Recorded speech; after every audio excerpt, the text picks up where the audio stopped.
Friends, welcome to my YouTube channel చక్కుల జేవిటీ.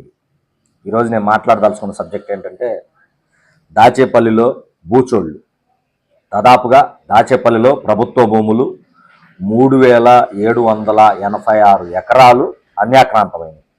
అంటే దాదాపుగా 3786 ఎకరాలు అంటే దాదాపు 4000 ఎకరాలు ఇంటూ 10 లక్షలు అంటే ఒకసారి లెక్క వేసుకోండి ఎన్ని వందల కోట్లు దాచేపల్లి మండలంలో భూముల మీద స్కామ్ జరిగిందంటే మనం అర్థం చేసుకోవచ్చు. అయితే ఈ స్కామ్ని కేవలం వైసీపీ ప్రజాప్రతినిధులు చేశారు.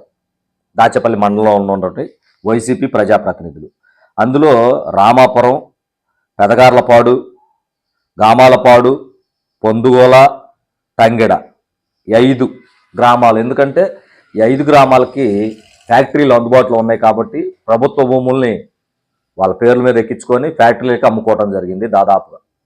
ఇక పొందుగోలు వచ్చేసరికి మట్టి తోలుకోవటం లేకపోతే సాగు చేసుకోవడానికి అవసరంగా ఉపయోగించుకోవటం. దాదాపు 3786 ఎకరాలు ఒక్క మండలంలోనే అన్యాక్రాంతం జరిగిందంటే ఎంత అవినీతికి పాల్పడ్డారు ఇక్కడ ఉన్నటువంటి ప్రజాప్రతినిధులు అంతా అర్థం చేసుకోవచ్చు మనం. ఇది ఒక ప్రజాప్రతినిధులే కాదు, ప్రభుత్వ అధికారుల పాత్ర కూడా ఇందులో లేకుండా ఉందా అంటే ఖచ్చితంగా ఉంది. ఈ 4 గ్రామాలకు సంబంధించినటువంటి విఆర్ఓల పాత్ర, రెవెన్యూ ఇన్స్పెక్టర్ పాత్ర, తర్వాత ఎంఆర్ఓ గారి పాత్ర, ఈ ముగ్గురు, తదుపరి మండల నాయకులు, తర్వాత ఎమ్మెల్యే గారి పాత్ర. స్థానిక శాసనసభ్యులకు తెలియకుండా ఇంత భారీ స్కామ్ జరుగుద్దా అంటే ఖచ్చితంగా జరగదని చెప్తాను నేను. ఎందుకంటే ఇప్పుడున్న పరిస్థితుల్లో నేను, మా నాన్న కేసానపల్లి గ్రామంలో జీవాలు కాసుకుంటూ బతికేవాడు. ప్రభుత్వ భూమి దాదాపు 30-40 సంవత్సరాల క్రితం ఒక 20-30 సెంట్లు భూమి జీవాలు పండబెట్టుకోవడానికి తీసుకున్నటువంటి భూమి ఇప్పటికి మా ఆధీనంలోనే ఉంది. అది 30 సెంట్లు భూమికి పట్టా ఇవ్వమని ప్రభుత్వం చుట్టూ తిరుగుతుంటే ప్రభుత్వ అధికారులు ఇప్పటికీ పట్టా ఇవ్వలేదు. భూమి మా ఆధీనంలోనే ఉంది. జీవాల పెంపకందారులుగా మా నాన్నగారు వ్యవసాయం సాగించారు జీవనం.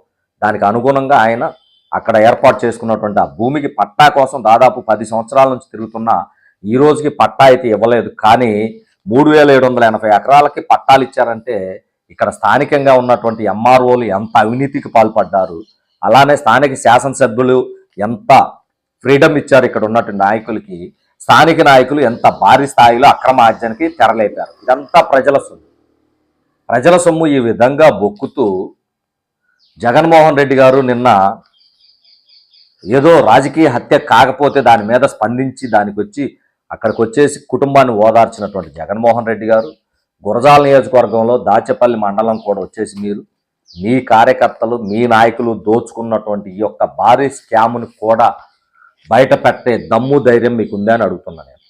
మీ నాయకుడు, మీ స్థానిక శాసనసభ్యుడు ప్రమేయం లేకుండా ఇదంతా జరిగిందే అంటే ఖచ్చితంగా జరగదు. ఇది వెలుగు చూసినటువంటి అవినీతి. ఇలాంటివి ఇంకా చాలా ఉన్నాయి. రాబోయే రోజులు అలాంటి అవినీతులు అన్నీ బయటకు వస్తాయి. కాకపోతే కొద్దిగా సమయం మాత్రమే పట్టుద్ది తప్పితే 100 గొడ్లను తిన్న రాబందు కూడా ఒక గాలివానకు చచ్చినట్టు ఈ 5 సంవత్సరాలు అవినీతిమయంతో అవినీతిలో కూరుకుపోయినటువంటి యొక్క స్థానిక ప్రజాప్రతినిధులు, ప్రభుత్వ అధికారులు అందరూ దీనికి తగిన మూల్యం చెల్లించుకునే సమయం అతి దగ్గరలోనే. ఎవరి సొమ్ము అండి ఇది? ప్రజల సొమ్ము. ఇదే దాచేపల్లి మండలంలో వర్షాలు పడక పంటలు దెబ్బతిని మిర్చి పత్తి రైతులు దెబ్బతింటే వాళ్ళని పలకరేయటానికి కానీ వాళ్ళని ఆదుకోవటానికి కానీ ఒక్క రోజు కూడా స్థానిక శాసనసభ్యులు ప్రయత్నాలు చేయలేదు. కానీ వాళ్ళ పార్టీ కార్యకర్తలు, వాళ్ళ పార్టీ నాయకులు దాదాపు 4000 ఎకరాలు దోచుకుంటుంటే సైలెంట్గా మీకెందుకు, మీరు దోచుకోండి, నా వాటా నాకు పంపించండి అనే విధంగా మౌనంగా ఉన్నారా? స్థానిక శాసనసభ్యులు ఎప్పుడైనా దీని గురించి మాట్లాడాలి. తనకి గనక సంబంధం లేకపోతే, తన ప్రమేయం లేకపోతే ప్రెస్ మీట్ పెట్టి దీని గురించి మాట్లాడాలి. కాసుమహేష్ రెడ్డి గారు మీరు మాట్లాడండి. మీ ప్రమేయంతో జరిగిందని మేము అంటున్నాం.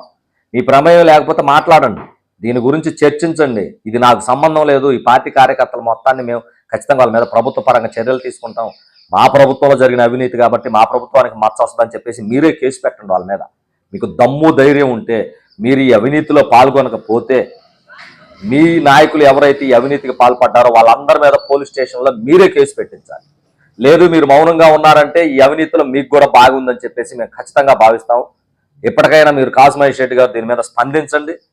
దీని మీద మీ వివరణ కోరుతున్నా.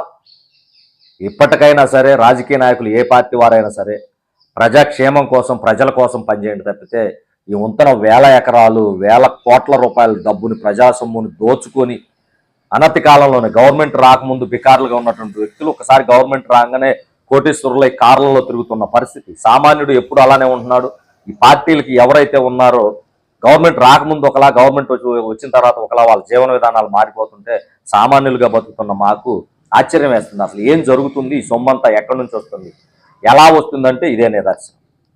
ఇలాంటి అక్రమాలు, ఇలాంటి అవినీతులు చేస్తే కోట్లాది రూపాయలు సంపాదించకుండా ఎలా ఉంటారు ప్రజల సొమ్ము? అక్రమ మైనింగ్లు, అక్రమ రేషన్ మాఫియా, అక్రమ లిక్కరు, ఇలాంటి అక్రమ భూముల దందా. ఇన్ని దందాలు చేస్తే కోట్లాది రూపాయలు సంపాదించకుండా ఎలా ఉంటారు? ఖచ్చితంగా సంపాదిస్తారు, అందులో ఎటువంటి సందేహం లేదు. ఇప్పటికైనా సరే స్థానిక శాసనసభ్యులు కాసు మహేష్ రెడ్డి గారు ఒకటే సవాలు విసురుతున్నా, మీకు ఈ అవినీతిలో భాగం లేకపోతే, మీ ప్రభుత్వ హయాంలో ఈ అవినీతి జరగకపోతే మీరు మీడియా ముందుకు వచ్చేసి దీన్ని ఖచ్చితంగా ఖండించాల్సిన బాధ్యత మీకుంది. లేదు, ఈ అవినీతి కనుక నిజమే అయితే, మీకు ఇందులో భాగం లేకపోతే మీ పార్టీ కార్యకర్తల మీద మీరే పోలీస్ స్టేషన్లోకి వెళ్ళేసి కేసులు నమోదు చేయించండి. లేకపోతే ఈ అవినీతిలో మీకు భాగం ఉంది, వాళ్ళు కొట్టేసిన ఇందులో డబ్బుల్లో మీ వాటా మీకు వచ్చిందని మేము భావిస్తాం. దీని మీద ఖచ్చితంగా స్పందించాల్సిన అవసరం స్థానిక మాజీ శాసనసభ్యులైనటువంటి కాసు మహేష్ రెడ్డి గారికి ఉంది. కాబట్టి తక్షణం ఆయన దీని మీద స్పందించాలని చెప్పేసి డిమాండ్ చేస్తూ, ఇలాంటి అవినీతి చేసిన ప్రతి ఒక్కడు రాబోయే రోజుల్లో అవినీతి చేయకుండా ఉండాలంటే కఠినంగా శిక్షించకపోతే రాజకీయాల్లో పార్టీలో ఉన్న వాళ్ళు ప్రతి ఒక్కరు ఇలాంటి అవినీతికి లేపుతూనే ఉంటారు. ఒకరిని కఠినంగా శిక్షించే రెండోవాడు భయపడతారు.